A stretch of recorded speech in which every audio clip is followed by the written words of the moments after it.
मैं नहीं जानता हूँ कि उनको संत क्यों कहा जाता है, क्योंकि संत शब्द का एक अर्थ है। जो लोग ये कर रहे हैं उनको हम संत या साध्वी क्यों कहते हैं, तब इस शब्द का अर्थ बदल जाता है। सर किस दिशा में ले जाना चाहते हैं लोग देश को? देश उस दिशा में पहुँच चुका है। अब किस दिशा में ले जाना चाहते हैं ये प्रश्न ही बेमानी है, क्योंकि जिस देश में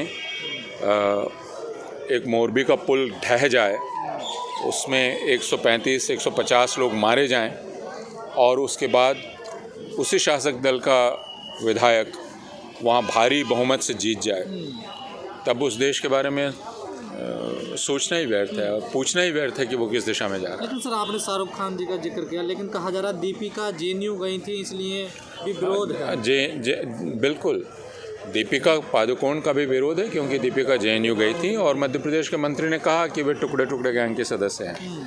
तो ये बात बहुत स्पष्ट है, जिसको पिछले दिनों कोलकाता फिल्म समारोह में अमिताभ बच्चन ने कहा कि अगर इस देश में भी सत्यजीत रे होते, सत्यजीत रे की हालत वही होती जो उनकी फिल्म गणशत्रु में डॉक्टर गुप्ता की हुई थी।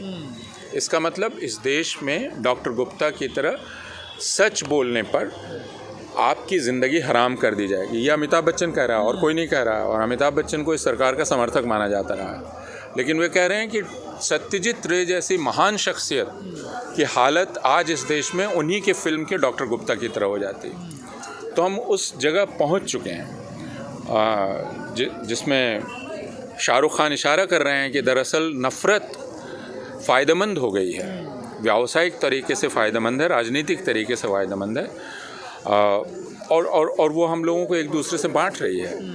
और अमिताभ बच्चन सावधान कर रहे हैं, चेतावनी दे रहे हैं कि इस देश में अब उन्मादी राष्ट्रवाद वाली फिल्में बन रही हैं जो काल्पनिक इतिहास प्रस्तुत कर रही हैं। ये अमिताभ बच्चन कह रहे हैं।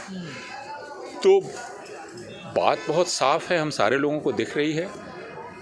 अगर हम इसको नहीं देखना चाहते हैं, अमिताभ जी भी क्या परेशान है इस विरोध से? मैं नहीं जानता वो परेशान है या नहीं। मैं उनको उस वक्तव्य की बात कर रहा हूँ जो उन्होंने कोलकाता में दिया, और यह वक्तव्य उस व्यक्ति ने दिया जिसको सरकार विरोधी नहीं माना जाता है। शाहरुख खान भी मंच पर थे उसमें, और शाहरुख खान ने भी कहा कि इस नफ़रत से लड़ना ही पॉजिटिविटी है और ये नफ़रत नेगेटिविटी है। आज के दौर में मुसलमानों ने गुनाह है, जिस तरह से हम देख रहे हैं, फिल्म स्टार हो या आम आदमी हो, ये बतलाने की कोशिश की जा रही है कि मुसलमान होना अपराध है, बल्कि मुसलमान एक जायज़ इंसान नहीं है, ये बतलाने की कोशिश की जा रही है। असम में 2 दिन पहले से एविक्शन ड्राइव चल रही है, जिसमें हज़ारों और उनमें से ज़्यादातर मुसलमान हैं, उनको उजाड़ा जा रहा है, और उन मुसलमानों के ख़िलाफ़ वहाँ का मीडिया अभियान चला रहा है।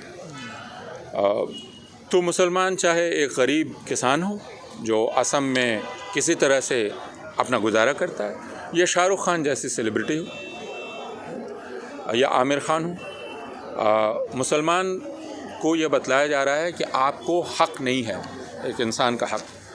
मुसलमान शादी कैसे कर सकता है अपनी मर्ज़ी से? मुसलमान अपनी मर्ज़ी से पढ़ाई कैसे कर सकता है? यह कहा जाता है अगर वो नौकरी हासिल कर रहा है तो आरएसएस के चीफ कहते हैं कि यह साजिश है, हिंदुस्तान के स्टेट स्ट्रक्चर में घुसने की साजिश है। तो फिर मुसलमान पढ़ भी नहीं सकता, मुसलमान नौकरी भी नहीं कर सकता। आप मुसलमान को मिक्स्ड लोकेलिटी में मकान नहीं लेने देते हैं। गुजरात में डिस्टर्ब्ड एरियाज़ एक्ट देख लीजिए, जहाँ मुसलमान कई जगह ज़मीन ख़रीद नहीं सकते, मुसलमानों को मकान बेचे नहीं जा सकते। तो मुसलमान होना एक तरह से इस भारतवर्ष में आप कह सकते हैं नॉन ह्यूमन होना है। आगे का मुस्तकबिल किस तरह से देखते हैं?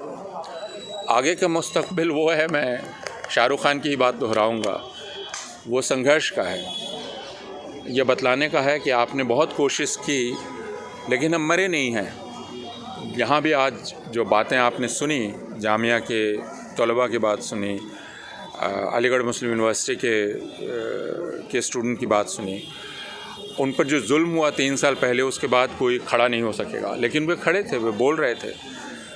तो मुस्तकबिल तो संघर्ष का है, जद्दोजहद का है, हार मानने का नहीं है। सर, मुसलमान जो अपने आप को अकेला महसूस कर रहा है, कोई उसकी आवाज़ उठाने वाला नहीं है, तो मुसलमान खुद अपनी आवाज़ उठा रहा है। मुसलमान ये कह रहा है कि उसको मारा नहीं जा सका है, और इसको मैं बहुत उम्मीद की बात मानता हूँ।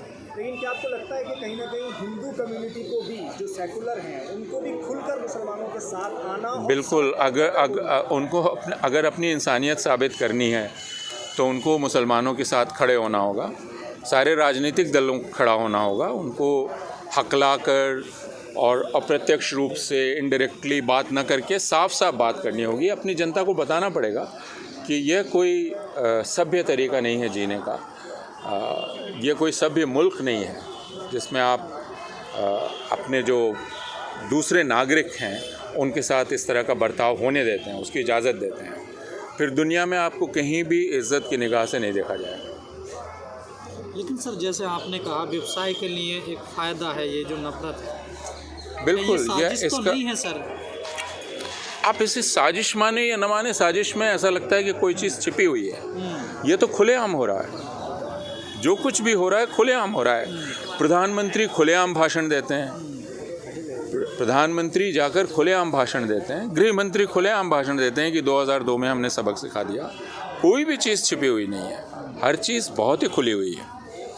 हमको सिर्फ इसको देख के कबूल करने की ज़रूरत है कि हमने नफ़रत को अपने जीने का तरीक़ा बना लिया है, और आगे हमारा मूल्यांकन इसी तरह से होगा कि हम इस किस्म के समाज थे।